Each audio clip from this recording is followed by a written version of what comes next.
ಸ್ನೇಹಿತರೆ, ನಾನಿವತ್ತು ನಿಮಗೆ ಎಕ್ಸ್ಪ್ಲೇನ್ ಮಾಡ್ತಿರೋ ಮೂವಿ ಕಳೆದ ವರ್ಷ ಬಿಡುಗಡೆಯಾಗಿದ್ದ ಕಾಂಗರು ಎಂಬ ಕನ್ನಡದ ಮಿಸ್ಟರಿ ಹಾಗೂ ಕ್ರೈಮ್ ಥ್ರಿಲ್ಲರ್ ಚಿತ್ರ. ಈ ಮೂವಿಯ ಕಾನ್ಸೆಪ್ಟ್ ಏನಂದ್ರೆ, ಚಿಕ್ಕಮಗಳೂರಿನ ಔಟ್ಸ್ಕರ್ಟ್ ನಲ್ಲಿದ್ದ ಒಂದು ಕಾಟೇಜ್ಗೆ ಬರ್ತಿದ್ದ ಕಪಲ್ಸ್ಗಳು ತುಂಬಾನೇ ನಿಗೂಢವಾಗಿ ಕಾಣೆಯಾಗ್ತಿರ್ತಾರೆ ಹಾಗೂ ಕೆಲವು ದಿನಗಳ ನಂತರ ಆ ಕಪಲ್ಸ್ ತುಂಬಾನೇ ಅನುಮಾನಾಸ್ಪದವಾಗಿ ಸತ್ತು ಹೋಗ್ತಿರ್ತಾರೆ. ಈ ಕೇಸನ್ನ ಟೇಕಪ್ ಮಾಡಿದ ಚಿತ್ರದ ಹೀರೋ ಸಬ್ ಇನ್ಸ್ಪೆಕ್ಟರ್ ಪೃಥ್ವಿ ಇನ್ವೆಸ್ಟಿಗೇಷನ್ ಮಾಡ್ತಾ ಹೋದಾಗೆ ಹಲವಾರು ಶಾಕಿಂಗ್ ಟ್ವಿಸ್ಟ್ ಗಳು ರಿವೀಲ್ ಆಗುತ್ತವೆ. ಅಷ್ಟಕ್ಕೂ ಆ ಕಾಟೇಜ್ಗೆ ಹೋಗ್ತಿದ್ದ ಕಪಲ್ಸ್ ಗಳಿಗೆ ಏನಾಗ್ತಿತ್ತು, ಅವರೆಲ್ಲರ ನಿಗೂಢವಾದ ಸಾವಿನ ಹಿಂದೆ ಇರುವ ಆ ವ್ಯಕ್ತಿ ಯಾರು ಹಾಗೂ ಚಿತ್ರದಲ್ಲಿ ರಿವೀಲ್ ಆಗುವ ಬ್ಯಾಕ್ ಟು ಬ್ಯಾಕ್ ಟ್ವಿಸ್ಟ್ ಗಳಾದ್ರು ಏನೆಂಬುದನ್ನ ಈ ವಿಡಿಯೋದಲ್ಲಿ ನೋಡ್ತಾ ಹೋಗೋಣ. ಚಿತ್ರದ ಮೊದಲ ಸೀನ್ನಲ್ಲಿ ವಿಜಯ್ ಎಂಬ ಒಬ್ಬ ವ್ಯಕ್ತಿ ತನ್ನ ಹೆಂಡತಿ ಪ್ರೇಮಳನ್ನ ಕರೆದುಕೊಂಡು ಆಂಟೋನಿ ಕಾಟೇಜ್ಗೆ ಬರ್ತಾನೆ. ಮೊದಲೇ ಹೇಳಿದ ಹಾಗೆ ಈ ಆಂಟೋನಿ ಕಾಟೇಜ್ ಚಿಕ್ಕಮಗಳೂರಿನ ಔಟ್ಸ್ಕರ್ಟ್ ನಲ್ಲಿರುತ್ತೆ. ವಿಜಯ್ ಆ ಕಾಟೇಜ್ ನ ಮ್ಯಾನೇಜರ್ ಆಗಿರುವ ಗೋಪಾಲ್ಗೆ ನಮ್ಮನ್ನ ಮಂಜುನಾಥ್ ಕಳುಹಿಸಿದ್ದಾನೆ ಅಂತ ಹೇಳ್ತಾನೆ. ಗೋಪಾಲ್ ಸರಿ ಅಂತ ಅವರಿಬ್ಬರು ಸ್ಟೇ ಆಗೋದಕ್ಕೆ ಒಂದು ರೂಮ್ ಅನ್ನ ಕೊಡ್ತಾನೆ. ವಿಜಯ್ ಹಾಗೂ ಪ್ರೇಮ ಇಬ್ಬರಿಗೂ ಕೂಡ ಟಯರ್ಡ್ ಆಗಿದ್ದ ಕಾರಣ ರೂಮ್ಗೆ ಹೋಗಿ ಮಲಗಿಕೊಳ್ತಾರೆ. ಮಧ್ಯರಾತ್ರಿ ಪ್ರೇಮಗೆ ಏನೋ ಶಬ್ದ ಆಗಿ ಎಚ್ಚರವಾಗುತ್ತೆ. ಎದ್ದು ನೋಡಿದ್ರೆ ತನ್ನ ಗಂಡ ಪಕ್ಕದಲ್ಲಿ ಇರೋದಿಲ್ಲ. ಹೆದರಿಕೊಂಡ ಪ್ರೇಮ ವಿಜಯ್ ಅಂತ ಕೂಗುತ್ತಾ ಟಾರ್ಚ್ ತೆಗೆದುಕೊಂಡು ಅವನನ್ನ ಹುಡುಕುತ್ತಾ ಕೆಳಗಡೆ ಬರ್ತಾಳೆ. ನೋಡಿದ್ರೆ ವಿಜಯ್ ಆತ್ಮಹತ್ಯೆ ಮಾಡಿಕೊಂಡು ಸತ್ತೋಗಿರ್ತಾನೆ. ತನ್ನ ಗಂಡನ ಡೆಡ್ ಬಾಡಿಯನ್ನ ನೋಡಿದ ಪ್ರೇಮ ಪ್ರಜ್ಞೆ ತಪ್ಪಿ ಬಿದ್ದು ಬಿಡ್ತಾಳೆ. ಶಬ್ದ ಕೇಳಿ ಒಳಗಡೆ ಓಡಿ ಬಂದ ಗೋಪಾಲ್ ವಿಜಯ್ನ ಡೆಡ್ ಬಾಡಿಯನ್ನ ನೋಡಿ ಒಂದೇ ಸಾರಿ ಶಾಕ್ ಆಗಿ ಬಿಡ್ತಾನೆ. ತಕ್ಷಣವೇ ಆ ಕಾಟೇಜ್ ನ ಓನರ್ ಆಗಿರುವ ಆಂಟೋನಿಗೆ ಕಾಲ್ ಮಾಡಿ ಇನ್ಫಾರ್ಮ್ ಮಾಡ್ತಾನೆ. ಈಗ ಕಾಟೇಜ್ ನಲ್ಲಿ ಯಾರೋ ಆತ್ಮಹತ್ಯೆ ಮಾಡಿಕೊಂಡಿದ್ದಾರೆ ಅಂತ ಜನಗಳಿಗೆ ಗೊತ್ತಾದ್ರೆ ನನ್ನ ಬಿಸ್ನೆಸ್ ಹಾಳಾಗುತ್ತೆ. ಈಗೇನ್ ಮಾಡುದು ಅಂತ ಯೋಚನೆ ಮಾಡಿ ಏರಿಯಾದ ಸಬ್ ಇನ್ಸ್ಪೆಕ್ಟರ್ ಆಗಿರುವ ಅಶೋಕ್ಗೆ ತಕ್ಷಣ ಕಾಲ್ ಮಾಡಿ ಈ ವಿಷಯವನ್ನ ಹೇಳ್ತಾನೆ. ಕಾಟೇಜ್ ನಲ್ಲಿ ಆತ್ಮಹತ್ಯೆ ಮಾಡಿಕೊಂಡಿರುವ ವಿಚಾರ ಹೊರಗಡೆ ಬಾರದ ಹಾಗೆ ಈ ಕೇಸನ್ನ ಮುಚ್ಚಿ ಹಾಕಿ ಬಿಡಿ ಅಂತ ರಿಕ್ವೆಸ್ಟ್ ಮಾಡ್ತಾನೆ. ಇಲ್ಲಿಗೆ ಸೀನ್ ಕಟ್ ಆಗಿ ಚಿತ್ರದ ಕತೆ 5 ವರ್ಷಗಳ ನಂತರಕ್ಕೆ ಶಿಫ್ಟ್ ಆಗುತ್ತೆ. ಈಗ ಚಿತ್ರದ ಹೀರೋ ಪೊಲೀಸ್ ಆಫೀಸರ್ ಪೃಥ್ವಿಯನ್ನ ನೋಡ್ತೀವಿ. ಸ್ನೇಹಿತರೆ, ಈ ಪೃಥ್ವಿ ಒಬ್ಬ ಸ್ಟ್ರಿಕ್ಟ್ ಹಾಗೂ ಹಾನೆಸ್ಟ್ ಪೊಲೀಸ್ ಆಫೀಸರ್ ಆಗಿದ್ದ ಕಾರಣ ಡಿಪಾರ್ಟ್ಮೆಂಟ್ ಇವನನ್ನ ಚಿಕ್ಕಮಗಳೂರಿನಲ್ಲಿ ನಡೆಯುತ್ತಿರುವ ಕ್ರೈಮ್ ಗಳನ್ನ ಕಂಟ್ರೋಲ್ ಮಾಡೋದಕ್ಕೆ ಅಲ್ಲಿಗೆ ಟ್ರಾನ್ಸ್ಫರ್ ಮಾಡುತ್ತೆ.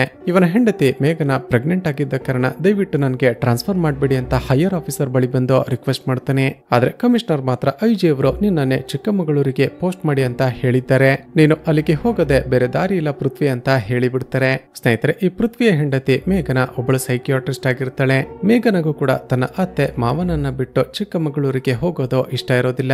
ಒಂದು ಪ್ಲಾನ್ ಮಾಡಿದ ಪೃಥ್ವಿ ಮೊದಲಿಗೆ ಚಿಕ್ಕಮಗಳೂರಿಗೆ ಹೋಗಿ ಮನೆಯನ್ನೆಲ್ಲ ಸೆಟ್ ಮಾಡಿಕೊಂಡು ನಂತರ ಮೇಘನಾಳನ್ನ ಕರೆದುಕೊಂಡು ಹೋಗೋದಾಗಿ ಡಿಸೈಡ್ ಮಾಡ್ತಾನೆ. ಮರುದಿನ ಬೆಳಿಗ್ಗೆ ಪೃಥ್ವಿ ಟ್ರಾನ್ಸ್ಫರ್ ಆರ್ಡರ್ ಅನ್ನ ತೆಗೆದುಕೊಂಡು ಚಿಕ್ಕಮಗಳೂರಿನ ಪೊಲೀಸ್ ಸ್ಟೇಷನ್ಗೆ ಹೋಗಿ ರಿಪೋರ್ಟ್ ಮಾಡಿಕೊಳ್ತಾನೆ. ಆ ಸ್ಟೇಷನ್ ನಲ್ಲಿ ಯಾವ್ಯಾವ ಕೇಸ್ಗಳು ಪೆಂಡಿಂಗ್ ನಲ್ಲಿದೆ ಅಂತ ಚೆಕ್ ಮಾಡಿದಾಗ ರಾತ್ರಿ ಹೊತ್ತು ಹಲವು ಕಡೆ ಸರಗಳ್ಳತನ ಹಾಗೂ ಕಳ್ಳತನ ನಡೆದಿರುತ್ತೆ. ತಕ್ಷಣವೇ ತನ್ನ ಸ್ಟಾಫ್ ಗಳಿಗೆ ರಾತ್ರಿ ಹೊತ್ತು ಎಲ್ಲ ಮೇನ್ ರೋಡ್ ಗಳಲ್ಲೂ ಚೆಕ್ ಪೋಸ್ಟ್ ಗಳನ್ನ ಸ್ಟಾರ್ಟ್ ಮಾಡಿ ಜೊತೆಗೆ ಚಿಕ್ಕಮಗಳೂರಿನ ಎಲ್ಲ ಕಡೆ ರಾತ್ರಿ ಹೊತ್ತು ರೌಂಡ್ಸ್ ಹಾಕಿ ಅಂತ ಹೇಳ್ತಾನೆ. ಅದೇ ದಿನ ರಾತ್ರಿ ಈ ಕಡೆ ಚರಣ್ ಹಾಗೂ ಅರ್ಚನಾ ಎಂಬ ಇಬ್ಬರು ಕಪಲ್ಸ್ ಆಂಟೋನಿ ಕಾಟೇಜ್ಗೆ ಬರ್ತಾರೆ.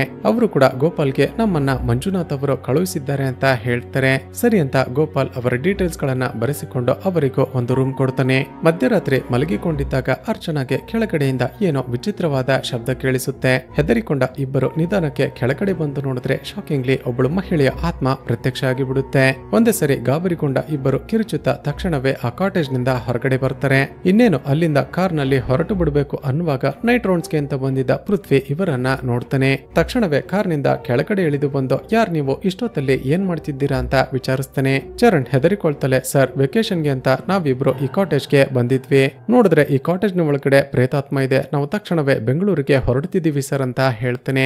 ಇವರ ಮಾತನ್ನ ಕೇಳಿದ ಪೃಥ್ವಿ ನಗುತ್ತಾ, ಈ ಕಾಲದಲ್ಲೂ ದೆವ್ವ ಭೂತ ಎಲ್ಲ ನಂಬ್ತಿರಲ್ಲ, ಇರಿ ಒಳಗಡೆ ಹೋಗಿ ನಾನೇ ಚೆಕ್ ಮಾಡ್ತೀನಿ ಅಂತ ಕಾಟೇಜ್ ನ ಒಳಗಡೆ ಬಂದು ಎಲ್ಲ ಕಡೆ ಚೆಕ್ ಮಾಡ್ತಾನೆ. ಆದ್ರೆ ಅವರಿಬ್ಬರು ಹೇಳಿದ ಹಾಗೆ ಎಲ್ಲೂ ಕೂಡ ಹುಡುಗಿಯ ಆತ್ಮ ಆಗ್ಲಿ ಪೃಥ್ವಿಗೆ ಕಾಣಿಸೋದೇ ಇಲ್ಲ. ಈಗ ಮೊದಲೇ ಹೆದರಿಕೊಂಡಿದ್ದ ಅವರಿಬ್ಬರನ್ನ ಪೃಥ್ವಿ ತನ್ನ ಜೊತೆ ಪೊಲೀಸ್ ಸ್ಟೇಷನ್ಗೆ ಕರೆದುಕೊಂಡು ಬರ್ತಾನೆ. ಮರುದಿನ ಬೆಳಿಗ್ಗೆ ಮತ್ತೆ ಅವರಿಬ್ಬರನ್ನ ಕರೆದುಕೊಂಡು ಆಂಟೋನಿ ಕಾಟೇಜ್ಗೆ ಹೋಗ್ತಾನೆ. ಆ ಮ್ಯಾನೇಜರ್ ಗೋಪಾಲ್ ನನ್ನ ವಿಚಾರಿಸಿದಾಗ, ಸರ್ ಇವರಿಗಿಂತ ಮುಂಚೆ ಹಲವಾರು ಜನ ಬಂದು ಇಲ್ಲಿ ಸ್ಟೇ ಆಗಿಲ್ವಾ, ಅವರೆಲ್ಲ ಇಲ್ಲಿ ಯಾವತ್ತೂ ಕೂಡ ಪ್ರೇತಾತ್ಮ ಇದೆ ಅಂತ ಕಂಪ್ಲೇಂಟೇ ಮಾಡಿಲ್ವಲ್ಲ. ಆದ್ರೆ ಹೆದರಿಕೊಂಡಿದ್ದ ಆ ಇಬ್ಬರು ಕಪಲ್ಸ್ ತಮ್ಮ ವೆಕೇಶನ್ ಅನ್ನ ಕ್ಯಾನ್ಸಲ್ ಮಾಡಿ ಬೆಂಗಳೂರಿಗೆ ವಾಪಸ್ ಹೊರಟು ಹೋಗ್ತಾರೆ. ನಂತರದ ಸೀನ್ ನಲ್ಲಿ ಮರುದಿನ ಪೃಥ್ವಿ ತನ್ನ ಹೆಂಡತಿ ಮೇಘನಾಳನ್ನ ಚಿಕ್ಕಮಗಳೂರಿಗೆ ಕರೆದುಕೊಂಡು ಬಂದಿರ್ತಾನೆ. ಕೆಲವು ದಿನಗಳ ನಂತರ ಬೆಂಗಳೂರಿನಿಂದ ಇಬ್ಬರು ಪೊಲೀಸ್ ಆಫೀಸರ್ಗಳು ಪೃಥ್ವಿಯನ್ನ ಮೀಟ್ ಮಾಡೋದಕ್ಕೆ ಅಂತ ಬಂದಿರ್ತಾರೆ. ಏನ್ ವಿಷಯ ಅಂತ ಕೇಳಿದಾಗ ಪುರುಷೋತ್ತಮ್ ಎಂಬ ಒಬ್ಬ ವ್ಯಕ್ತಿಯ ಫೋಟೋವನ್ನ ತೋರಿಸ್ತಾರೆ. ಸರ್, ಕಳೆದ ತಿಂಗಳು ಈ ಪುರುಷೋತ್ತಮ್ ತನ್ನ ಹೆಂಡತಿಯ ಜೊತೆ ಆಂಟೋನಿ ಕಾಟೇಜ್ಗೆ ವೆಕೇಶನ್ಗೆ ಅಂತ ಬಂದಿದ್ದಂತೆ. ಅವರು ಆ ಕಾಟೇಜ್ ನಲ್ಲಿ ಸ್ಟೇ ಆಗಿದ್ದಾಗ ಯಾವುದೋ ಪ್ರೇತಾತ್ಮವನ್ನ ನೋಡಿ ತುಂಬಾನೇ ಹೆದರಿಕೊಂಡಿದ್ರಂತೆ. ಭಯದಲ್ಲಿ ಮಧ್ಯರಾತ್ರಿನೇ ಆ ಕಾಟೇಜ್ ಅನ್ನ ಖಾಲಿ ಮಾಡ್ಕೊಂಡು ಬೆಂಗಳೂರಿಗೆ ವಾಪಸ್ ಹೋಗಿದ್ರಂತೆ. ಆದ್ರೆ ಬೆಂಗಳೂರಿಗೆ ಹೋದ ದಿನದಿಂದ ಆ ಪುರುಷೋತ್ತಮ್ ಮಿಸ್ಸಿಂಗ್ ಆಗಿದ್ದಾನೆ ಅಂತ ಅವನ ಹೆಂಡತಿ ಕಂಪ್ಲೇಂಟ್ ಕೊಟ್ಟಿದ್ದಾಳೆ ಸರ್ ಅಂತ ಹೇಳ್ತಾನೆ. ಈ ಆಫೀಸರ್ಗಳ ಮಾತನ್ನ ಕೇಳಿದ ಪೃಥ್ವಿಗೆ ಶಾಕ್ ಆಗುತ್ತೆ. ಕೆಲವು ದಿನಗಳ ಹಿಂದೆ ಆ ಕಾಟೇಜ್ಗೆ ಬಂದಿದ್ದ ಇಬ್ಬರು ಕಪಲ್ಸ್ ಇದೇ ರೀತಿ ಕಂಪ್ಲೇಂಟ್ ಮಾಡಿದ್ರಲ್ಲ ಅಂತ ತಕ್ಷಣ ಆ ಕಾಟೇಜ್ಗೆ ಹೋಗ್ತಾನೆ. ಇವರು ಪ್ರಶ್ನೆ ಕೇಳ್ತಿದ್ದ ಹಾಗೆ ಗೋಪಾಲ್ ಟೆನ್ಷನ್ ಆಗ್ತಾನೆ. ಪೃಥ್ವಿಗೆ ಅನುಮಾನ ಬಂದು ಆ ಗೋಪಾಲ್ನ ಸ್ಟೇಷನ್ಗೆ ಎಳೆದುಕೊಂಡು ಬಂದು ಸರಿಯಾಗಿ ಹೊಡೆದು ಎನ್ಕ್ವೈರಿ ಮಾಡೋದಕ್ಕೆ ಶುರು ಮಾಡ್ತಾನೆ. ಹೆದರಿಕೊಂಡ ಗೋಪಾಲ್, ಸರ್ 5 ವರ್ಷದ ಹಿಂದೆ ವಿಜಯ್ ಹಾಗೂ ಪ್ರೇಮ ಎಂಬ ಇಬ್ಬರು ಗಂಡ ಹೆಂಡತಿ ನಮ್ಮ ಕಾಟೇಜ್ಗೆ ಬಂದು ಸ್ಟೇ ಆಗಿದ್ರು. ಆದ್ರೆ ಮಧ್ಯರಾತ್ರಿ ಆ ವಿಜಯ್ ನಮ್ಮ ಕಾಟೇಜ್ ನಲ್ಲಿ ಆತ್ಮಹತ್ಯೆ ಮಾಡಿಕೊಂಡು ಸತ್ತು ಹೋದ. ಸರ್, ಆವತ್ತಿಂದ ಆ ವಿಜಯ್ನ ಆತ್ಮ ನಮ್ಮ ಕಾಟೇಜ್ ನ ಒಳಗಡೆನೆ ಸುತ್ತಾಡ್ತಿದೆ. ನಮ್ಮ ಕಾಟೇಜ್ಗೆ ಬರುವ ಗೆಸ್ಟ್ ಗಳಿಗೆ ಆ ಪ್ರೇತಾತ್ಮನೆ ತೊಂದರೆ ಕೊಡ್ತಿರೋದು ಅಂತ ಹೇಳ್ತಾನೆ. ಗೋಪಾಲ್ನ ಮಾತುಗಳನ್ನ ಕೇಳಿದ ಪೃಥ್ವಿಗೆ ವಿಚಿತ್ರ ಅನ್ಸುತ್ತೆ. ಈಗಿನ ಕಾಲದಲ್ಲೂ ಈ ದೆವ್ವ, ಭೂತ, ಪ್ರೇತ ಅನ್ನೋದನ್ನೆಲ್ಲ ನಂಬ್ತಿರಲ್ಲ. ಆಗ ಅಲ್ಲಿದ್ದ ಕಾನ್ಸ್ಟೇಬಲ್, ಸರ್ ಆ ಗೋಪಾಲ್ ಹೇಳ್ತಿರೋದು ನಿಜ ಅಂತ ಕಾಟೇಜ್ಗೆ ಬಂದಿದ್ದ ಜನಗಳು ಕಂಪ್ಲೇಂಟ್ ಕೊಟ್ಟಿದ್ದ ಫೈಲ್ ಗಳನ್ನ ತಂದು ತೋರಿಸ್ತಾನೆ.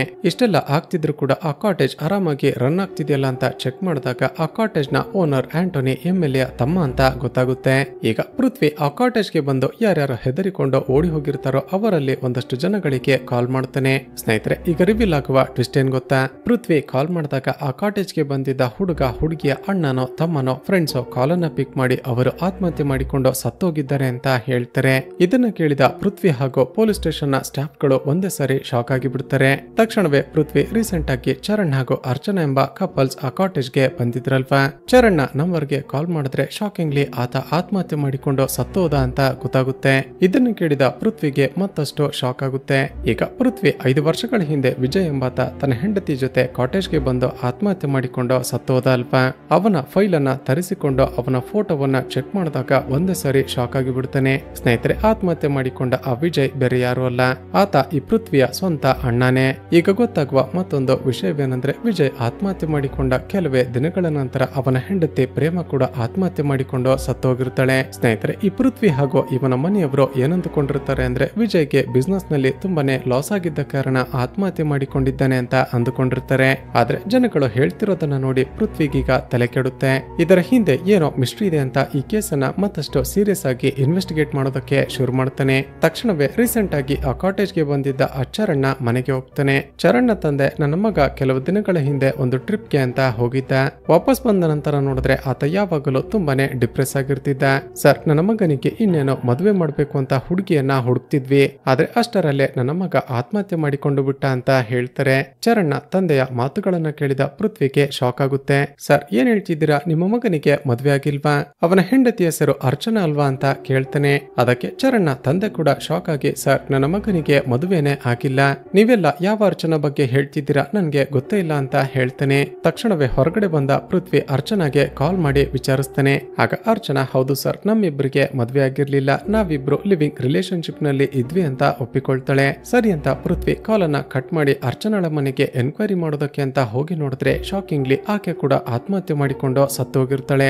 ಅರ್ಚನಾ ಪೃಥ್ವಿ ಅಲ್ಲಿಗೆ ಬರೋಷ್ಟರಲ್ಲಿ ಒಂದು ಲೆಟರ್ ಅನ್ನ ಬರೆದಿಟ್ಟು ನೇಣು ಹಾಕಿಕೊಂಡು ಸತ್ತೋಗಿರ್ತಾಳೆ. ಆ ಲೆಟರ್ ಅಲ್ಲಿ ಏನಿದೆ ಅಂತ ಓದಾಗ, ಸರ್ ನಮ್ಮಿಬ್ಬರಿಗೆ ಇನ್ನೂ ಕೂಡ ಮದ್ವೆ ಆಗಿರ್ಲಿಲ್ಲ, ನಾವಿಬ್ರು ಇಬ್ಬರ ಮನೆಯಲ್ಲೂ ನಮ್ಮ ಪ್ರೀತಿಯ ವಿಚಾರವನ್ನ ಹೇಳಿ ಮದ್ವೆ ಆಗ್ಬೇಕು ಅಂತ ಅಂದುಕೊಂಡಿದ್ವಿ. ಆದ್ರೆ ಅಷ್ಟರಲ್ಲೇ ನಾನು ಪ್ರೆಗ್ನೆಂಟ್ ಆಗಿದ್ದೆ ಅಂತ ಗೊತ್ತಾಯ್ತು. ಆದ್ರೆ ಈಗ ನಾನು ಚರಣ್ ಬಿಟ್ಟು ಬದುಕೋದಕ್ಕೆ ಸಾಧ್ಯ ಆಗ್ತಿಲ್ಲ, ಅದಕ್ಕೆ ನಾನು ಕೂಡ ಆತ್ಮಹತ್ಯೆ ಮಾಡಿಕೊಳ್ತಿದ್ದೀನಿ ಅಂತ ಬರೆದಿರ್ತಾಳೆ. ಇದಾದ ನಂತರ ಪೃಥ್ವಿ ಒಬ್ಬಳು ಫೇಮಸ್ ಸೀರಿಯಲ್ ಆಕ್ಟರ್ ಬಳಿ ಬರ್ತಾನೆ. ಸ್ನೇಹಿತರೆ, ಈಕೆ ಕೂಡ ಕೆಲವು ದಿನಗಳ ಹಿಂದೆ ತನ್ನ ಬಾಯ್ ಫ್ರೆಂಡ್ ಜೊತೆ ಆ ಕಾಟೇಜ್ಗೆ ಹೋಗಿರ್ತಾಳೆ. ಎನ್ಕ್ವೈರಿ ಮಾಡಿದಾಗ ಆಕೆ ಹೇಳೋದೇನಂದ್ರೆ, ಸರ್ ನಾನು ಗಣೇಶ್ ಎಂಬ ಒಬ್ಬ ಹುಡುಗನನ್ನ ತುಂಬಾ ದಿನಗಳಿಂದ ಪ್ರೀತಿ ಮಾಡ್ತಿದ್ದೆ. ಆದ್ರೆ ಒಂದು ದಿನ ಗೊತ್ತಾಯ್ತು ನಾನು ಪ್ರೆಗ್ನೆಂಟ್ ಆಗಿದ್ದೀನಿ ಅಂತ. ಮದುವೆಗೂ ಮುಂಚೆನೆ ನಾನು ಪ್ರೆಗ್ನೆಂಟ್ ಅಂತ ಗೊತ್ತಾದ್ರೆ ಸೊಸೈಟಿಯಲ್ಲಿ ನನ್ನ ಮರ್ಯಾದೆ ಹಾಳಾಗಿ ಹೋಗುತ್ತೆ. ಹಾಗಾಗಿ ಮಗುವನ್ನ ಅಬಾರ್ಷನ್ ಮಾಡಿಸ್ಬೇಕು ಅಂತ ಬೆಂಗಳೂರಲ್ಲಿ ತುಂಬಾ ಹಾಸ್ಪಿಟಲ್ಗೆ ಓಡಾಡಿದ್ವಿ. ಆದ್ರೆ ಯಾವ ಹಾಸ್ಪಿಟಲ್ ನಲ್ಲೂ ಕೂಡ ಅಬಾರ್ಷನ್ ಮಾಡೋದಕ್ಕೆ ಒಪ್ಪಿಕೊಳ್ಳೇ ಇಲ್ಲ. ಕೊನೆಗೆ ಗಣೇಶ್ ತನ್ನ ಫ್ರೆಂಡ್ಸ್ ಗಳನ್ನ ವಿಚಾರಿಸಿದಾಗ ಚಿಕ್ಕ ಚಿಕ್ಕಮಗಳೂರಿನಲ್ಲಿರುವ ಸೃಷ್ಟಿ ಹಾಸ್ಪಿಟಲ್ನಲ್ಲಿ ದುಡ್ಡನ್ನ ಇಸ್ಕೊಂಡು ಅಬೋಷನ್ ಮಾಡ್ತಾರೆ ಅಂತ ಗೊತ್ತಾಯ್ತು. ತಕ್ಷಣವೇ ನಾವು ಚಿಕ್ಕಮಗಳೂರಿಗೆ ಹೋದ್ವಿ. ಆದ್ರೆ ಅಲ್ಲಿ ನೋಡಿದ್ರೆ ಆ ಹಾಸ್ಪಿಟಲ್ ಕ್ಲೋಸ್ ಆಗಿ 1 ವರ್ಷ ಆಗಿತ್ತಂತೆ. ನಾವಿಬ್ರು ಮಾತನಾಡ್ತಿರೋದನ್ನ ನೋಡಿ ಮಂಜುನಾಥ್ ಎಂಬ ಒಬ್ಬ ವ್ಯಕ್ತಿ ನಮ್ಮ ಬಳಿ ಬಂದ. ತನಗೆ ದುಡ್ಡನ್ನ ಕೊಟ್ರೆ ನಾಳೆ ಒಂದು ಹಾಸ್ಪಿಟಲ್ಗೆ ಕರೆದುಕೊಂಡು ಹೋಗಿ ಅಬೋಷನ್ ಮಾಡಿಸ್ತೀನಿ ಅಂತ ಪ್ರಾಮಿಸ್ ಮಾಡ್ದ. ಆ ರಾತ್ರಿ ಸ್ಟೇ ಆಗೋದಕ್ಕೆ ಆಂಟೋನಿ ಕಾಟೇಜ್ಗೆ ಹೋಗೋದಕ್ಕೆ ಹೇಳ್ದ. ಆ ಕಾಟೇಜ್ ನ ಮ್ಯಾನೇಜರ್ ಮಂಜುನಾಥ್ ಎಂಬ ಹೆಸರನ್ನ ಹೇಳ್ತಿದ್ದ ಹಾಗೆ ನಮ್ಗೆ ರೂಮ್ ಅನ್ನ ಕೊಟ್ಟ. ಆದ್ರೆ ಆ ದಿನ ರಾತ್ರಿ ಆ ಕಾಟೇಜ್ ನಲ್ಲಿ ತುಂಬಾನೇ ವಿಚಿತ್ರ ಘಟನೆಗಳು ನಡೆದ್ವು. ಒಬ್ಬಳು ಮಹಿಳೆಯ ಪ್ರೇತಾತ್ಮ ನಮ್ಗೆ ತುಂಬಾನೇ ತೊಂದರೆ ಕೊಡ್ತು. ಹೆದರಿಕೊಂಡ ನಾವಿಬ್ರು ತಕ್ಷಣವೇ ಅಲ್ಲಿಂದ ಓಡಿ ಬಂದ್ವಿ. ಅಲ್ಲಿಂದ ಬಂದ ಕೆಲವೇ ದಿನಗಳ ನಂತರ ನನ್ನ ಬಾಯ್ ಫ್ರೆಂಡ್ ಗಣೇಶ್ ಆತ್ಮಹತ್ಯೆ ಮಾಡಿಕೊಂಡು ಸತ್ತು ಹೋದ ಸರ್ ಅಂತ ಹೇಳ್ತಾಳೆ. ಈಗ ಎಲ್ಲ ವಿಕ್ಟಿಮ್ಸ್ ಗಳ ಸ್ಟೇಟ್ಮೆಂಟ್ ಅನ್ನ ಕೇಳಿದ ಪೃಥ್ವಿಗೆ ಒಂದು ವಿಷಯ ಫ್ಲಾಶ್ ಆಗುತ್ತೆ. ಇದುವರೆಗೂ ಆ ಕಾಟೇಜ್ಗೆ ಬಂದಿದ್ದ ಪ್ರೆಗ್ನೆಂಟ್ ಕಪಲ್ಸ್ ಮಾತ್ರನೇ ಸತ್ತಿದ್ದಾರ ಅಂತ ಚೆಕ್ ಮಾಡಿಸಿದಾಗ ಶಾಕಿಂಗ್ಲಿ ಹೌದು ಅಂತ ಗೊತ್ತಾಗುತ್ತೆ. ಅಂದ್ರೆ ಆ ಕಾಟೇಜ್ ಅನ್ನ ಕಟ್ಟಿಸಿದಾಗಿನಿಂದ 100ಕ್ಕೂ ಹೆಚ್ಚು ಜನ ಗೆಸ್ಟ್ ಗಳು ಬಂದಿರ್ತಾರೆ. ಆದ್ರೆ 12 ಜನ ಕಪಲ್ಸ್ ಗಳಲ್ಲಿ ಮಾತ್ರನೇ ಹುಡುಗಿ ಪ್ರೆಗ್ನೆಂಟ್ ಆಗಿರ್ತಾಳೆ. ಈಗ ಪೃಥ್ವಿಗೆ ಆ ಕಾಟೇಜ್ಗೆ ಬರುವ ಪ್ರೆಗ್ನೆಂಟ್ ಕಪಲ್ಸ್ ಮಾತ್ರನೇ ಯಾಕೆ ನಿಗೂಢವಾಗಿ ಸಾಯ್ತಿದ್ದಾರೆ ಅಂತ ತಲೆ ಕೆಡುತ್ತೆ. ಆ ಕಾಟೇಜ್ಗೆ ಕಳುಹಿಸುತ್ತಿದ್ದ ಮಂಜುನಾಥ್ನ ಹಿಡಿದ್ರೆ ಏನಾದ್ರೂ ಗೊತ್ತಾಗ್ಬಹುದು ಅಂತ ಅವನನ್ನ ಹುಡ್ಕೋದಕ್ಕೆ ಶುರು ಮಾಡ್ತಾರೆ. ಅವನ ಮನೆಯನ್ನ ಪತ್ತೆ ಮಾಡಿ ಒಳಗಡೆ ಹೋಗ್ಬೇಕು ಅನ್ನೋಷ್ಟ್ರಲ್ಲಿ ಶಾಕಿಂಗ್ಲಿ ಆತ ಇವರು ಬರೋ ಅಷ್ಟ್ರಲ್ಲೇ ನೇಣು ಹಾಕಿಕೊಂಡು ಆತ್ಮಹತ್ಯೆ ಮಾಡ್ಕೊಂಡು ಸತ್ತೋಗಿರ್ತಾನೆ. ಈಗ ಪೃಥ್ವಿ ಅದೇ ಕೋಪದಲ್ಲಿ ವಾಪಸ್ ಪೊಲೀಸ್ ಸ್ಟೇಷನ್ಗೆ ಬಂದು ಗೋಪಾಲ್ಗೆ ಮತ್ತಷ್ಟು ಹೊಡೆಯೋದಕ್ಕೆ ಶುರು ಮಾಡ್ತಾನೆ. ಗೋಪಾಲ್ ಅಳುತ್ತಾ, ಸರ್ ನಿಜವಾಗಿಯೂ ಏನ್ ನಡೀತಿದೆ ಅಂತ ನನ್ಗೆ ಗೊತ್ತಿಲ್ಲ. ಮಂಜುನಾಥ್ ಆಗಾಗ ಕಪಲ್ಸ್ ಗಳನ್ನ ಕಾಟೇಜ್ಗೆ ಕಳಿಸ್ತಿದ್ದ. ಆತ 2 ವರ್ಷಗಳ ಹಿಂದೆ ಇದೇ ಊರಿನ ಸೃಷ್ಟಿ ಹಾಸ್ಪಿಟಲ್ ನಲ್ಲಿ ಕೆಲಸ ಮಾಡ್ತಿದ್ದ. ಆ ಹಾಸ್ಪಿಟಲ್ ಬಂದಾದ ನಂತರ ಕೂಡ ತುಂಬಾನೇ ಪೇಷಂಟ್ ಗಳು ಹಾಸ್ಪಿಟಲ್ ಅನ್ನ ಹುಡುಕಿಕೊಂಡು ಬರ್ತಿದ್ರು. ಹಾಗೆ ಬರ್ತಿದ್ದ ಕಪಲ್ಸ್ ಗಳನ್ನೇ ಮಂಜುನಾಥ್ ನಮ್ಮ ಕಾಟೇಜ್ಗೆ ಕಳಿಸ್ತಿದ್ದ. ಸರ್ ಮಂಜುನಾಥ್ ಯಾವ್ಯಾವ ಕಪಲ್ಸ್ ಗಳನ್ನ ಕಾಟೇಜ್ಗೆ ಕಳಿಸ್ತಿದ್ನೋ ಅವರೇ ಸತ್ತಿರೋದು. ಅವರನ್ನ ಬಿಟ್ರೆ ಬೇರೆ ಯಾರಿಗೂ ಕೂಡ ತೊಂದರೆ ಆಗಿಲ್ಲ ಸರ್ ಅಂತ ಹೇಳ್ತಾನೆ. ಮುಂದುವರೆದು, ಸರ್ ನೆನ್ನೆ ಕೂಡ ಆ ಮಂಜುನಾಥ್ ಇಬ್ಬರು ಕಪಲ್ಸ್ ಅನ್ನ ಕಾಟೇಜ್ಗೆ ಕಳುಹಿಸಿದ್ದ. ಆದ್ರೆ ನಾನೇ ಬೇಡ ಅಂತ ಅವರಿಬ್ಬರನ್ನ ಬೇರೆ ಕಾಟೇಜ್ಗೆ ಕಳುಹಿಸಿ ಬಿಟ್ಟೆ ಸರ್ ಅಂತ ಹೇಳ್ತಾನೆ. ತಕ್ಷಣವೇ ಪೃಥ್ವಿ ಆ ಮಂಜುನಾಥ್ ಕಳುಹಿಸಿ ಕೊಟ್ಟಿದ್ದ 5 ಕಪಲ್ಸ್ ಗಳ ಕಾಂಟ್ಯಾಕ್ಟ್ ಡೀಟೇಲ್ಸ್ ಅನ್ನ ಕಲೆಕ್ಟ್ ಮಾಡ್ಕೊಂಡು ಅವರನ್ನ ಪೊಲೀಸ್ ಸ್ಟೇಷನ್ಗೆ ಕರೆಸ್ತಾನೆ. ಶಾಕಿಂಗ್ಲಿ ಆ ಹುಡುಗಿಯನ್ನ ಎನ್ಕ್ವೈರಿ ಮಾಡಿದಾಗ ಗೊತ್ತಾಗುತ್ತೆ ಆ ಹುಡುಗಿ ಕೂಡ ಪ್ರೆಗ್ನೆಂಟ್ ಆಗಿದ್ದಾಳೆ ಅಂತ. ಈಗ ಪೃಥ್ವಿ ಆ ಕಪಲ್ಸ್ಗೆ ನಿಮ್ಮಿಬ್ಬರ ಜೀವಕ್ಕೆ ಅಪಾಯ ಇದೆ, ನೀವಿಬ್ರು ಇವತ್ತು ಇದೇ ಪೊಲೀಸ್ ಸ್ಟೇಷನ್ ಅಲ್ಲೇ ಇರಿ. ತನ್ನ ಸ್ಟಾಫ್ ಗಳಿಗೆ ಯಾವುದೇ ಕಾರಣಕ್ಕೂ ಹೊರಗಿನ ವ್ಯಕ್ತಿಗಳು ಒಳಗಡೆ ಬಾರದ ಹಾಗೆ ನೋಡಿಕೊಳ್ಳಿ ಅಂತ ಹೇಳ್ತಾನೆ. ಈ ಕಡೆ ಮಲಗಿಕೊಂಡಿದ್ದ ಮೇಘನಾಗೆ ಮನೆಯಲ್ಲಿ ತುಂಬಾನೇ ವಿಚಿತ್ರವಾದ ಶಬ್ದಗಳು ಕೇಳಿಸೋದಕ್ಕೆ ಶುರುವಾಗುತ್ತೆ. ಮೇಘನ ಹೆದರಿಕೊಳ್ಳುತ್ತಲೇ ವಾಶ್ರೂಮ್ಗೆ ಹೋಗಿ ನೋಡಿದ್ರೆ ಶಾಕಿಂಗ್ಲಿ ಒಂದು ಹುಡುಗಿಯ ಆತ್ಮ ಪ್ರತ್ಯಕ್ಷ ಆಗಿಬಿಡುತ್ತೆ. ಹಾಗೂ ರಕ್ತದಲ್ಲಿ ಕ್ವಿಟ್ ಆರ್ ಡೈ ಅಂತ ಬರೆದಿರೋದು ಕಾಣಿಸುತ್ತೆ. ಹೆದರಿಕೊಂಡ ಮೇಘನ ತಕ್ಷಣವೇ ಪೃಥ್ವಿಗೆ ಕಾಲ್ ಮಾಡ್ತಾಳೆ. ತಕ್ಷಣವೇ ಹೊರಟು ಬಂದ ಪೃಥ್ವಿ ವಾಶ್ರೂಮ್ ನ ಆ ಮಿರರ್ ಅನ್ನ ನೋಡಿ ಅವನಿಗೂ ಕೂಡ ಶಾಕ್ ಆಗುತ್ತೆ. ಅಷ್ಟರಲ್ಲೇ ಕಾನ್ಸ್ಟೇಬಲ್ ಒಬ್ಬ ಪೊಲೀಸ್ ಸ್ಟೇಷನ್ ಇಂದ ಫೋನ್ ಮಾಡಿ, ಸರ್ ತಕ್ಷಣವೇ ಹೊರಟು ಬನ್ನಿ ಅಂತ ಕರೀತಾನೆ. ಮತ್ತೇನಾಯ್ತು ಅಂತ ತಕ್ಷಣವೇ ಪೊಲೀಸ್ ಸ್ಟೇಷನ್ಗೆ ಓಡಿ ಬಂದು ನೋಡಿದ್ರೆ ಶಾಕಿಂಗ್ಲಿ ಆ ಹುಡುಗ ಸತ್ತೋಗಿರ್ತಾನೆ. ಅಂದ್ರೆ ಡ್ಯೂಟಿಯಲ್ಲಿದ್ದ ಪೊಲೀಸರು ತೂಗುಡಿಸ್ತಾ ಮಲಗಿಕೊಂಡಿದ್ದಾಗ ಆ ಹುಡುಗ ನೇಣು ಹಾಕಿಕೊಂಡು ಸತ್ತೋಗಿರ್ತಾನೆ. ನೆಕ್ಸ್ಟ್ ಸೆಕೆಂಡ್ ನಲ್ಲೇ ಪೃಥ್ವಿಗೆ ಎಚ್ಚರವಾಗುತ್ತೆ. ಅಂದ್ರೆ ತನ್ನ ಹೆಂಡತಿ ಫೋನ್ ಮಾಡಿ ಕರೆದಿದ್ದು ಹಾಗೂ ಆ ಹುಡುಗ ಸ್ಟೇಷನ್ ನಲ್ಲಿ ಆತ್ಮಹತ್ಯೆ ಮಾಡಿಕೊಂಡಿದ್ದೆಲ್ಲ ಇವನಿಗೆ ಬಿದ್ದಿದ್ದ ಕನಸಾಗಿರುತ್ತೆ. ನಂತರ ಫ್ರೆಶ್ ಅಪ್ ಆಗೋಣ ಅಂತ ಮನೆಗೆ ಬಂದು ವಾಶ್ರೂಮ್ ನ ಒಳಗಡೆ ಬಂದು ನೋಡಿದ್ರೆ ಮತ್ತೊಂದು ಟ್ವಿಸ್ಟ್. ಪೃಥ್ವಿಗೆ ಕನಸಿನಲ್ಲಿ ಏನ್ ಬಿದ್ದಿತ್ತೋ ಅದೇ ಆ ಮಿರರ್ ನ ಮೇಲೆ ಬರ್ತಿರುತ್ತೆ. ಈಗ ಪೃಥ್ವಿಗೆ ಸ್ಟೇಷನ್ ನಲ್ಲಿರುವ ಆ ಹುಡುಗಿಗೆ ಏನಾದ್ರೂ ಹೆಚ್ಚು ಕಡಿಮೆ ಆಗ್ಬೋದಾ ಅಂತ ಭಯ ಶುರುವಾಗುತ್ತೆ. ತಕ್ಷಣವೇ ಪೊಲೀಸ್ ಸ್ಟೇಷನ್ಗೆ ವಾಪಸ್ ಹೊರಟು ಬರ್ತಾನೆ. ಆ ಹುಡುಗನ ಮನೆಯಿಂದ ಪದೇ ಪದೇ ಕಾಲ್ ಮಾಡ್ತಿದ್ದ ಕಾರಣ ಅರ್ಜೆಂಟ್ ಕೆಲಸ ಇದೆ ಅಂತ ಅವರಿಬ್ಬರು ಹೊರಡ್ತಾರೆ. ಆದ್ರೆ ಎಷ್ಟೇ ಟ್ರೈ ಮಾಡಿದ್ರು ಕೂಡ ಆ ಹುಡುಗ ತಂದಿದ್ದ ಕಾರ್ ಸ್ಟಾರ್ಟ್ ಆಗೋದಿಲ್ಲ. ಅಲ್ಲೇ ಇದ್ದ ಕಾನ್ಸ್ಟೇಬಲ್ ನಾನು ಟ್ರೈ ಮಾಡ್ತೀನಿ ಅಂತ ಹೋಗಿ ಡ್ರೈವರ್ ಸೀಟ್ ನಲ್ಲಿ ಕೂರ್ತಾನೆ. ನೋಡ್ತಿದ್ದ ಹಾಗೆ ಒಂದೇ ಸರಿ ಸ್ಟಾರ್ಟ್ ಆದ ಆ ಕಾರ್ ಮುಂದೆ ನಿಂತಿದ್ದ ಆ ಹುಡುಗನಿಗೆ ಗುದ್ದಿ ಬಿಡುತ್ತೆ. ಶಾಕಿಂಗ್ಲಿ ಆಕ್ಸಿಡೆಂಟ್ ನ ರಭಸಕ್ಕೆ ಆ ಹುಡುಗ ಆನ್ ದ ಸ್ಪಾಟ್ ಸತ್ತು ಹೋಗ್ತಾನೆ. ಇದನ್ನ ನೋಡಿ ಒಂದೇ ಸಾರಿ ಶಾಕ್ ಆದ ಪೃಥ್ವಿ ತಕ್ಷಣ ಡ್ರೈವರ್ ಸೀಟ್ ನಲ್ಲಿ ಕೂತಿದ್ದ ಆ ಕಾನ್ಸ್ಟೇಬಲ್ ಬಳಿ ಓಡಿ ಬಂದು ನೋಡಿದ್ರೆ ಆತ ವಿಚಿತ್ರವಾಗಿ ನಗ್ತಿರ್ತಾನೆ. ಅಂದ್ರೆ ಆ ಕಾನ್ಸ್ಟೇಬಲ್ ನನ್ನ ಯಾವುದೋ ಪ್ರೇತಾತ್ಮ ಪೊಸೆಸ್ ಮಾಡಿರುವ ರೀತಿ ಕಾಣಿಸ್ತಿರ್ತಾನೆ. ಈಗ ಈ ಎಲ್ಲ ವಿಷಯ ಮೀಡಿಯಾಗಳ ಮುಖಾಂತರ ಪೃಥ್ವಿಯ ಹೈಯರ್ ಆಫೀಸರ್ಸ್ ಗಳಿಗೆ ಗೊತ್ತಾಗಿರುತ್ತೆ. ಅವರು ಕೂಡ ಪೃಥ್ವಿ ಎಲ್ಲರೂ ಮಾತನಾಡಿಕೊಳ್ತಿರುವ ಹಾಗೆ ನಿನ್ನ ಅಣ್ಣನ ಆತ್ಮನೆ ಇದನ್ನೆಲ್ಲ ಮಾಡ್ತಿರ್ಬಹುದು, ಹೇಗಾದ್ರೂ ಮಾಡಿ ಈ ಕೇಸನ್ನ ಆದಷ್ಟು ಬೇಗ ಕ್ಲೋಸ್ ಮಾಡಿಬಿಡು ಅಂತ ಪ್ರೆಷರ್ ಮಾಡ್ತಾರೆ. ಈಗ ಬೇರೆ ದಾರಿ ಇಲ್ಲದೆ ಪೃಥ್ವಿ ಜೋಸೆಫ್ ಎಂಬ ಒಬ್ಬ ಚರ್ಚ್ ಫಾದರ್ ಅನ್ನ ಕರೆದುಕೊಂಡು ಆ ಕಾಟೇಜ್ಗೆ ಹೋಗ್ತಾನೆ. ಜೋಸೆಫ್ ಆ ಕಾಟೇಜ್ ನಲ್ಲೆಲ್ಲ ಸುತ್ತಾಡಿ ನೋಡಿದ ನಂತರ ಇಲ್ಲಿ ಯಾವುದೇ ಪ್ರೇತಾತ್ಮ ಇಲ್ಲ ಅಂತ ಹೇಳ್ತಾನೆ. ಇಲ್ಲಿಗೆ ಸೀನ್ ಕಟ್ ಹಾಕಿ ಮರುದಿನ ಸಾಯಂಕಾಲ ಪೃಥ್ವಿ ಯಾವುದೋ ಒಂದು ಇಂಪಾರ್ಟೆಂಟ್ ಕೆಲಸವನ್ನ ಮುಗಿಸಿಕೊಂಡು ಸಾಯಂಕಾಲ ಮನೆಗೆ ಹೋಗ್ತಾನೆ. ಮೊದಲೇ ಹೆದರಿಕೊಂಡಿದ್ದ ಮೇಘನ ಪೃಥ್ವಿ ತಕ್ಷಣವೇ ನೀನು ಈ ಊರಿಂದ ಬೇರೆ ಕಡೆ ಟ್ರಾನ್ಸ್ಫರ್ ತಗೋ, ನನ್ಗ್ಯಾಕೋ ನಾವು ಈ ಊರಲ್ಲಿ ಇರೋದು ಸೇಫ್ ಅಂತ ಅನಿಸ್ತಿಲ್ಲ, ದಯವಿಟ್ಟು ನೀನು ಈ ಕೇಸನ್ನ ಡ್ರಾಪ್ ಮಾಡಿಬಿಡು, ಬೇರೆ ಯಾರಿಗಾದ್ರೂ ಈ ಕೇಸನ್ನ ಅಸೈನ್ ಮಾಡ್ಕೊಳ್ಳಿ, ನಾವು ಇಲ್ಲಿಂದ ಹೊರಟೋಗೋಣ ಅಂತ ಹೇಳ್ತಾಳೆ. ಸ್ನೇಹಿತರೆ, ಈಗ ಚಿತ್ರದ ಅಲ್ಟಿಮೇಟ್ ಹಾಗೂ ಶಾಕಿಂಗ್ ಟ್ವಿಸ್ಟ್ ರಿವೀಲ್ ಆಗುತ್ತೆ. ಪೃಥ್ವಿ ತನಗೆ ಸಿಕ್ಕಿದ್ದ ಒಂದು ಕ್ಲೂ ಅನ್ನ ಫಾಲೋ ಮಾಡ್ತಾ ಒಂದು ಮನೆಗೆ ಹೋಗಿರ್ತಾನೆ. ಆ ಮನೆ ಬೇರೆ ಯಾರ್ದೋ ಅಲ್ಲ, ಇದುವರೆಗೂ ಪ್ರೆಗ್ನೆಂಟ್ ಕಪಲ್ಸ್ ಗಳನ್ನ ಕೊಲೆ ಮಾಡ್ತಿರುವ ಆ ಕಿಲ್ಲರ್ ನ ಮನೆ. ಆ ಮನೆಯಲ್ಲಿ ಇದುವರೆಗೂ ಆ ಕಿಲ್ಲರ್ ಯಾರ್ಯಾರನ್ನ ಕೊಲೆ ಮಾಡಿದ್ದನೋ ಎಲ್ಲ ಕಪಲ್ಸ್ ಗಳ ಡೀಟೇಲ್ಸ್ ಇತ್ತು. ಹಾಗೂ ಅಲ್ಲೇ ಇದ್ದ ಒಂದು ಫೋಟೋವನ್ನ ನೋಡಿದಾಗ ಗೊತ್ತಾಗಿರುತ್ತೆ, ಶಾಕಿಂಗ್ಲಿ ಆ ಕಿಲ್ಲರ್ ಬೇರೆ ಯಾರು ಅಲ್ಲ, ಅದು ಇವನ ಹೆಂಡತಿ ಮೇಘನ. ತನಗೆ ಆ ಮನೆಯಲ್ಲಿ ಸಿಕ್ಕಿದ್ದ ಆ ಫೋಟೋವನ್ನ ತನ್ನ ಹೆಂಡತಿ ಮೇಘನಾಗೆ ತೋರಿಸ್ತಾನೆ. ಆ ಫೋಟೋ ನೋಡಿದ ಮೇಘನ ಒಂದೇ ಸಾರಿ ಶಾಕ್ ಆಗಿ ಬಿಡ್ತಾಳೆ. ಸ್ನೇಹಿತರೆ, ಆ ಫೋಟೋದಲ್ಲಿ ಮೇಘನ ತನ್ನ ಇಬ್ಬರು ಅಕ್ಕಂದಿರ ಜೊತೆ ನಿಂತಿರ್ತಾಳೆ. ಇದನ್ನ ನೋಡಿ ತುಂಬಾನೇ ಗಾಬರಿಗೊಂಡ ಮೇಘನ, ಪೃಥ್ವಿ ನನ್ನ ಮೇಲೇನೆ ಅನುಮಾನ ಪಡ್ತಿದ್ಯಾ, ನಾನೇ ಕೊಲೆ ಮಾಡ್ತಿರೋದು ಅನ್ನೋದಕ್ಕೆ ನಿನ್ನ ಬಳಿ ಸಾಕ್ಷಿ ಏನಿದೆ ಅಂತ ಕೇಳ್ತಾಳೆ. ಈಗ ಪೃಥ್ವಿ ತನಗೆ ಸಿಕ್ಕಿದ್ದ ಎವಿಡೆನ್ಸ್ ಗಳನ್ನ ಹೇಳೋದಕ್ಕೆ ಶುರು ಮಾಡ್ತಾನೆ. ಸ್ನೇಹಿತರೆ, ರೀಸೆಂಟ್ಲಿ ಪೃಥ್ವಿ ಇಬ್ಬರು ಕಪಲ್ಸ್ ಅನ್ನ ಕಾಪಾಡಬೇಕು ಅಂತ ತನ್ನ ಪೊಲೀಸ್ ಸ್ಟೇಷನ್ಗೆ ಕರೆದುಕೊಂಡು ಬಂದಿದ್ದ ಅಲ್ಪ. ಆತ ಕಾರ್ ಆಕ್ಸಿಡೆಂಟ್ ನಲ್ಲಿ ಸತ್ತ ನಂತರ ಹಿಂದಿನ ದಿನದ ಸಿಸಿಟಿವಿ ಫುಟೇಜ್ ಅನ್ನ ಚೆಕ್ ಮಾಡಿರ್ತಾನೆ. ಆಗ ಗೊತ್ತಾಗಿರುತ್ತೆ, ಬೇಕಂತಲೇ ಕಾನ್ಸ್ಟೇಬಲ್ ಕುಮಾರ್ ಆ ಹುಡುಗನ ಕಾರಿನ ಹೆಡ್ಲೈಟ್ ಅನ್ನ ರಾತ್ರಿ ಎಲ್ಲ ಆನ್ ಮಾಡಿಟ್ಟಿರ್ತಾನೆ. ಆ ಮೂಲಕ ಕಾರ್ನ ಬ್ಯಾಟರಿ ಖಾಲಿಯಾಗಿ ಮರುದಿನ ಸ್ಟಾರ್ಟ್ ಆಗದ ಹಾಗೆ ಮಾಡಿರ್ತಾನೆ. ಇದರರ್ಥ ಕಾನ್ಸ್ಟೇಬಲ್ ಕುಮಾರ್ ಪ್ಲಾನ್ ಮಾಡಿಕೊಂಡು ಆ ಹುಡುಗನಿಗೆ ಹೆಲ್ಪ್ ಮಾಡುವ ರೀತಿ ನಾಟಕ ಮಾಡಿ ಅವನನ್ನ ಸಾಯಿಸಿರ್ತಾನೆ. ನಂತರ ಯಾವುದೋ ಪ್ರೇತಾತ್ಮ ತನ್ನನ್ನ ಪೊಸೆಸ್ ಮಾಡಿದೆ ಅಂತ ಎಲ್ಲರೂ ನಂಬುವ ಹಾಗೆ ಮಾಡಿರ್ತಾನೆ. ಪೃಥ್ವಿ ಆ ಕಾನ್ಸ್ಟೇಬಲ್ ಕುಮಾರ್ನನ್ನ ಹಿಡಿದು ಸರಿಯಾಗಿ ಹೊಡೆದು ಎನ್ಕ್ವೈರಿ ಮಾಡಿದಾಗ ಆತ ನಿಜ ಒಪ್ಪಿಕೊಂಡಿರ್ತಾನೆ. ಸ್ನೇಹಿತರೆ, ಕಾನ್ಸ್ಟೇಬಲ್ ಕುಮಾರ್ ಬೆಟ್ಟಿಂಗ್ ನಲ್ಲಿ ದುಡ್ಡನ್ನ ಕಳೆದುಕೊಂಡು ತುಂಬಾನೇ ಕಷ್ಟದಲ್ಲಿರ್ತಾನೆ. ಆಗ ಹಿಂದಿನ ದಿನ ಮೇಘನ ಅವನ ಬಳಿ ಹೋಗಿ ಆ ಹುಡುಗನನ್ನ ಸಾಯಿಸಿದ್ರೆ ನಿನಗೆ 5 ಲಕ್ಷ ರೂಪಾಯಿ ಕೊಡ್ತೀನಿ ಅಂತ ಹೇಳಿರ್ತಾಳೆ. ಆ ಕಾನ್ಸ್ಟೇಬಲ್ ಈಕೆ ಹೇಗೆ ಹೇಳಿದ್ಲೋ ಅದೇ ರೀತಿ ಪ್ಲಾನ್ ಅನ್ನ ಎಕ್ಸಿಕ್ಯೂಟ್ ಮಾಡಿರ್ತಾನೆ. ನಂತರ ಪೃಥ್ವಿ ಫ್ರೆಶ್ ಅಪ್ ಆಗೋದಕ್ಕೆ ಅಂತ ಮನೆಗೆ ಬಂದಿದ್ದಾಗ ಮನೆಯ ವಾಶ್ರೂಮ್ ನ ಮಿರರ್ ನ ಮೇಲೆ ಅಕ್ಷರಗಳನ್ನ ನೋಡಿದ್ದ ಅಲ್ವಾ. ಅದಕ್ಕೆ ಕಾರಣ ಏನ್ ಗೊತ್ತಾ? ಪೃಥ್ವಿ ಮನೆಗೆ ಬಂದ ತಕ್ಷಣ ತನ್ನ ಹೆಂಡತಿಗೆ ತನಗೆ ಈ ರೀತಿ ಕನಸು ಬಿದ್ದಿತ್ತು ಅಂತ ಹೇಳಿರ್ತಾನೆ. ತಕ್ಷಣವೇ ಮೇಘನ ಇದೆಲ್ಲ ಪ್ರೇತಾತ್ಮ ಮಾಡ್ತಿರುವ ಕೆಲಸ ಅಂತ ನಂಬಿಸೋದಕ್ಕೆ ತಾನೇ ಹೋಗಿ ಮಿರರ್ ನ ಮೇಲೆ ಬರೆದಿರ್ತಾಳೆ. ಆ ಹ್ಯಾಂಡ್ ರೈಟಿಂಗ್ ಅನ್ನ ನೋಡ್ತಿದ್ದ ಹಾಗೇನೆ ಪೃಥ್ವಿಗೆ ಅನುಮಾನ ಬಂದಿರುತ್ತೆ, ಅದನ್ನ ತನ್ನ ಹೆಂಡತಿನೇ ಬರ್ದಿದ್ದಾಳೆ ಅಂತ. ನಂತರ ಪೃಥ್ವಿ ಪ್ಲಾನ್ ಮಾಡಿ ಫಾದರ್ ಜೋಸೆಫ್ ಅಂತ ಹೇಳಿಕೊಂಡು ರಂಜನ್ ಎಂಬ ಒಬ್ಬ ಸೈಕಿಯಾಟ್ರಿಸ್ಟ್ ನನ್ನ ಕರೆದುಕೊಂಡು ಬಂದಿರ್ತಾನೆ. ಹಾಗೂ ಯಾವಾಗ ಪೃಥ್ವಿ ಆ ಮಂಜುನಾಥ್ ನನ್ನ ಹುಡುಕ್ತಿದ್ದಾರೆ ಅಂತ ಗೊತ್ತಾಯ್ತು, ಮೇಘನ ತಕ್ಷಣವೇ ಅವನಿಗೆ ಕಾಲ್ ಮಾಡಿರ್ತಾಳೆ. ಒಂದು ವೇಳೆ ನೀನು ಪೊಲೀಸರ ಕೈಗೆ ಸಿಕ್ಕಿದ್ರೆ ಜೀವನ ಪರ್ಯಂತ ಜೈಲಿನಲ್ಲೇ ಇರಬೇಕಾಗುತ್ತೆ ಅಂತ ಹೆದರಿಸಿರ್ತಾಳೆ. ಆ ಮೂಲಕ ಮಂಜುನಾಥ್ ತಾನಾಗಿ ತಾನೇ ಆತ್ಮಹತ್ಯೆ ಮಾಡಿಕೊಂಡು ಸಾಯುವ ಹಾಗೆ ಮಾಡಿರ್ತಾಳೆ. ಪೃಥ್ವಿ ಇದನ್ನೆಲ್ಲ ಎಕ್ಸ್ಪ್ಲೇನ್ ಮಾಡುತ್ತಿರುವಾಗಲೇ ಡಾಕ್ಟರ್ ರಂಜನ್ ಅಲ್ಲಿಗೆ ಬರ್ತಾನೆ. ತಕ್ಷಣವೇ ಮೇಘನಾಳನ್ನ ಹಿಪ್ನೋಟೈಸ್ ಮಾಡಿ ಚಿಕ್ಕ ವಯಸ್ಸಿನಿಂದ ಆಕೆ ಜೀವನದಲ್ಲಿ ಏನೇನಾಗಿದೆ ಎಲ್ಲವನ್ನ ತಿಳಿದುಕೊಳ್ಳುತ್ತಾನೆ. ನಂತರ ಹೊರಗಡೆ ನಿಂತಿದ್ದ ಪೃಥ್ವಿ ಬಳಿ ಬಂದು ಏನಾಯ್ತು ಅಂತ ಹೇಳೋದಕ್ಕೆ ಶುರು ಮಾಡ್ತಾನೆ. ಸ್ನೇಹಿತರೆ, ಈ ಮೇಘನಾಳ ತಂದೆ ತಾಯಿಗೆ ಕಂಟಿನ್ಯೂಸ್ ಆಗಿ 5 ಜನ ಹೆಣ್ಣು ಮಕ್ಕಳೇ ಹುಟ್ಟಿರ್ತಾರೆ. ಮೇಘನಾಳ ತಾಯಿ ಬರೀ ಹೆಣ್ಣು ಮಕ್ಕಳನ್ನೇ ಹೆರ್ತಿದ್ದಾಳೆ ಅಂತ ಈಕೆ ಅಪ್ಪ ತುಂಬಾನೇ ಟಾರ್ಚರ್ ಮಾಡ್ತಿರ್ತಾನೆ. ದಿನಗಳು ಕಳೆದಂತೆ ಈಕೆಯ ತಂದೆ ಅತಿಯಾಗಿ ಕುಡಿದು ತುಂಬಾನೇ ಟಾರ್ಚರ್ ಮಾಡೋದಕ್ಕೆ ಶುರು ಮಾಡಿರ್ತಾನೆ. ಕೊನೆಗೊಂದು ದಿನ ತನ್ನ ತಂದೆ ಕೊಡ್ತಿದ್ದ ಟಾರ್ಚರ್ ಅನ್ನ ಸಹಿಸಿಕೊಳ್ಳೋದಕ್ಕೆ ಸಾಧ್ಯವಾಗದೆ ಅವನನ್ನ ಚುಚ್ಚಿ ಸಾಯಿಸಿ ಬಿಟ್ಟಿರ್ತಾಳೆ. ಆದ್ರೆ ಮೇಘನಾಳ ತಾಯಿ ತನ್ನ ಮಗಳನ್ನ ಕಾಪಾಡಿಕೊಳ್ಳೋದಕ್ಕೆ ನಾನೇ ನನ್ನ ಗಂಡನನ್ನ ಕೊಲೆ ಮಾಡಿದ್ದು ಅಂತ ಒಪ್ಪಿಕೊಂಡು ಜೈಲಿಗೆ ಹೊರಟೋಗಿರ್ತಾಳೆ. ನಂತರ ಮೇಘನ ಬೆಳೆದು ದೊಡ್ಡವಳಾಗಿ ಕಾಲೇಜ್ಗೆ ಬಂದಾಗ ಪೃಥ್ವಿಯನ್ನ ನೋಡಿ ಅವನನ್ನ ಇಷ್ಟಪಟ್ಟು ಮದುವೆ ಆಗಿರ್ತಾಳೆ. ಹೀಗಿರುವಾಗಲೇ ಈ ಪೃಥ್ವಿ ಅಣ್ಣ ವಿಜಯ್ ಒಂದು ದಿನ ಮೇಘನಾಗೆ ಕಾಲ್ ಮಾಡ್ತಾನೆ. ಶಾಕಿಂಗ್ಲಿ ಪ್ರೆಗ್ನೆಂಟ್ ಆಗಿದ್ದ ತನ್ನ ಹೆಂಡತಿಯ ಹೊಟ್ಟೆಯಲ್ಲಿರುವ ಮಗು ಗಂಡು ಹೆಣ್ಣು ಅಂತ ಪತ್ತೆ ಮಾಡಿಸಿರ್ತಾನೆ. ತನ್ನ ಹೆಂಡತಿಯ ಹೊಟ್ಟೆಯಲ್ಲಿರುವ ಮಗು ಹೆಣ್ಣು ಅಂತ ಗೊತ್ತಾಗ್ತಿದ್ದ ಹಾಗೆ ಅದನ್ನ ಅಬೋಷನ್ ಮಾಡಿಸ್ಬೇಕು ಅಂತ ಡಿಸೈಡ್ ಮಾಡಿರ್ತಾನೆ. ಈ ವಿಷಯ ಯಾರಿಗೋ ಗೊತ್ತಾಗದ ಹಾಗೆ ತನ್ನ ಹೆಂಡತಿಗೆ ಅಬೋಷನ್ ಮಾಡಿಸೋದಕ್ಕೆ ಹೆಲ್ಪ್ ಮಾಡುವಂತ ಕೇಳಿಕೊಂಡಿರ್ತಾನೆ. ವಿಜಯ್ನ ಮಾತುಗಳನ್ನ ಕೇಳಿದ ಮೇಘನಾಗೆ ಚಿಕ್ಕ ವಯಸ್ಸಿನಲ್ಲಿ ನಡೆದಿದ್ದ ಎಲ್ಲ ಟ್ರಾಮಾ ವಾಪಸ್ ನೆನಪಾಗಿರುತ್ತೆ.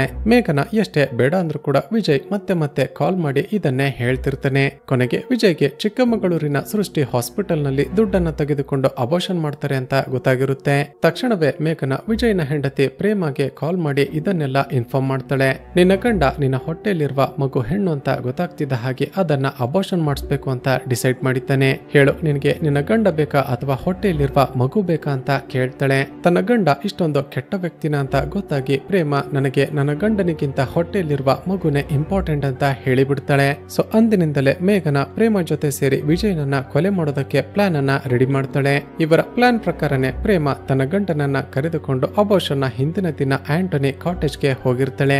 ರಾತ್ರಿ ವಿಜಯ್ ಮಲಗಿಕೊಂಡಿದ್ದಾಗ ಯಾರಿಗೋ ಗೊತ್ತಾಗದ ಹಾಗೆ ಮೇಘನ ಕಾಟೇಜ್ ನ ಒಳಗಡೆ ಬಂದು ಅವನಿಗೆ ಪ್ರಜ್ಞೆ ತಪ್ಪುವ ಔಷಧಿಯನ್ನ ಇಂಜೆಕ್ಟ್ ಮಾಡ್ತಾಳೆ. ಹಾಗೂ ಆತ ಆತ್ಮಹತ್ಯೆ ಮಾಡಿಕೊಂಡ ಅಂತ ಎಲ್ಲರೂ ನಂಬುವ ಹಾಗೆ ಮಾಡೋದಕ್ಕೆ ಇಬ್ಬರು ಸೇರಿ ಅವನನ್ನ ನೇಣು ಹಾಕ್ತಾರೆ. ಆದ್ರೆ ಇದಾಗಿ ಕೆಲವು ದಿನಗಳ ನಂತರ ವಿಜಯ್ನ ಹೆಂಡತಿ ಪ್ರೇಮಗೆ ಡಿಪ್ರೆಷನ್ ಶುರುವಾಗಿರುತ್ತೆ.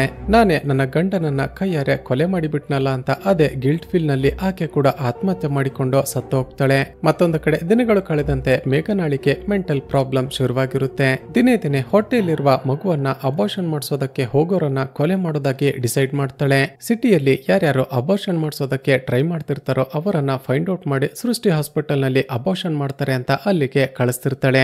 ನಂತರ ಈ ಮೇಘನ ಹೇಳ್ತಿದ್ದ ಹಾಗೆ ಮಂಜುನಾಥ್ ಅವರನ್ನ ಆಂಟೋನಿ ಕಾಟೇಜ್ಗೆ ಕಳಿಸ್ತಿರ್ತಾನೆ. ನಂತರ ರಾತ್ರಿ ಹೊತ್ತು ಈ ಮೇಘನಾಳ ಅಕ್ಕನೆ ದೆವ್ವದ ವೇಷ ಹಾಕೊಂಡು ಅವರನ್ನ ಹೆದರಿಸ್ತಿರ್ತಾಳೆ. ಅವರು ಹೆದರಿಕೊಂಡು ವಾಪಸ್ ಬಂದ ನಂತರ ಮೇಘನ ಕೌನ್ಸಿಲಿಂಗ್ ನ ಹೆಸರಿನಲ್ಲಿ ಅವರಿಗೇನೆ ಗೊತ್ತಾಗದ ಹಾಗೆ ಪ್ಯಾನಿಕ್ ಅಟ್ಯಾಕ್ ಹಾಗೂ ಡಿಪ್ರೆಷನ್ ಸ್ಟಾರ್ಟ್ ಆಗುವ ಮೆಡಿಸಿನ್ ಗಳನ್ನ ಕೊಡ್ತಿರ್ತಾಳೆ. ಹೀಗೆ ಆ ಕಪಲ್ಗಳು ಅತಿಯಾದ ಡಿಪ್ರೆಷನ್ ನಿಂದಾಗಿ ಆತ್ಮಹತ್ಯೆ ಮಾಡಿಕೊಂಡು ಸತ್ತು ಹೋಗ್ತಿರ್ತಾರೆ. ಸ್ನೇಹಿತರೆ, ಆ ಮಂಜುನಾಥ್ ಈ ಮೇಘನ ಕೊಡ್ತಿದ್ದ ದುಡ್ಡಿನ ಆಸೆಗೆ ಅಬೋಷನ್ ಮಾಡಿಸೋದಕ್ಕೆ ಅಂತ ಬರ್ತಿದ್ದ ಕಪಲ್ಸ್ ಗಳನ್ನ ಕಾಟೇಜ್ಗೆ ಕಳಿಸ್ತಿರ್ತಾನೆ. ಈಗ ಪ್ರೆಸೆಂಟ್ ನಲ್ಲಿ ತನ್ನ ಹೆಂಡತಿಯ ಸಿಚುವೇಶನ್ ಗೊತ್ತಾಗ್ತಿದ್ದ ಹಾಗೆ ಪೃಥ್ವಿ ಆಕೆ ಬಳಿ ಬರ್ತಾನೆ. ನೋಡಿದ್ರೆ ಶಾಕಿಂಗ್ಲಿ ಮೇಘನ ಕೂಡ ಈಗ ಆತ್ಮಹತ್ಯೆ ಮಾಡಿಕೊಂಡು ಸತ್ತು ಹೋಗಿರ್ತಾಳೆ. ಸಾಯೋದಕ್ಕೂ ಮುಂಚೆ ಅಲ್ಲೇ ಇದ್ದ ಒಂದು ಪೇಪರ್ ನಲ್ಲಿ ನೋಟ್ ಅನ್ನ ಬರೆದಿರ್ತಾಳೆ. ಅದನ್ನ ಓದಿದಾಗ ಪೃಥ್ವಿಗೆ ಗೊತ್ತಾಗೋದೇನು ಅಂದ್ರೆ ಮೇಘನ ಕೂಡ ಪ್ರೆಗ್ನೆಂಟ್ ಆಗಿದ್ಲಲ್ವಾ. ಸ್ವಲ್ಪ ಸಮಯದ ಮುಂಚೆ ಪೃಥ್ವಿಯಿಂದ ತಪ್ಪಿಸಿಕೊಂಡು ಹೋಗೋದಕ್ಕೆ ಪ್ರಯತ್ನ ಪಡ್ತಿದ್ದಾಗ ಕೆಳಗಡೆ ಬಿದ್ದು ಹೊಟ್ಟೆಯಲ್ಲಿದ್ದ ಮಗು ಅಬೋಷನ್ ಆಗಿರುತ್ತೆ. ಹೊಟ್ಟೆಯಲ್ಲಿದ್ದ ಮಗುವನ್ನ ಬದುಕಿಸಿಕೊಳ್ಳೋದಕ್ಕೆ ಸಾಧ್ಯವಾಗದ ನನಗೂ ಕೂಡ ಈ ಭೂಮಿ ಮೇಲೆ ಬದುಕುವ ಅರ್ಹತೆ ಇಲ್ಲ ಅಂತ ಬರೆದಿರುತ್ತೆ. ಇದನ್ನ ನೋಡಿದ ಪೃಥ್ವಿ ತನ್ನ ಹೆಂಡತಿಯ ಡೆಡ್ ಬಾಡಿಯನ್ನ ತಬ್ಬಿಕೊಂಡು ತುಂಬಾನೇ ಎಮೋಷನಲ್ ಆಗಿ ಅಳೋದಕ್ಕೆ ಶುರು ಮಾಡ್ತಾನೆ. ಹಾಗೂ ಇಲ್ಲಿಗೆ ಈ ಚಿತ್ರ ಮುಕ್ತಾಯವಾಗುತ್ತೆ. ಸ್ನೇಹಿತರೆ, ಚಿತ್ರದ ಕತೆ ಇಷ್ಟವಾಗಿದ್ರೆ ಈ ವಿಡಿಯೋಗೆ ಒಂದು ಲೈಕ್ ಮಾಡಿ ಶೇರ್ ಮಾಡೋದನ್ನ ಮರೆಯಬೇಡಿ. ಇದೇ ರೀತಿಯ ವಿಡಿಯೋಸ್ಗಾಗಿ ಈ ಚಾನಲ್ ಅನ್ನ ಸಬ್ಸ್ಕ್ರೈಬ್ ಮಾಡಿಕೊಂಡು ಪಕ್ಕದಲ್ಲೇ ಇರುವ ಬೆಲ್ ಐಕಾನ್ ಅನ್ನ ಕ್ಲಿಕ್ ಮಾಡಿ.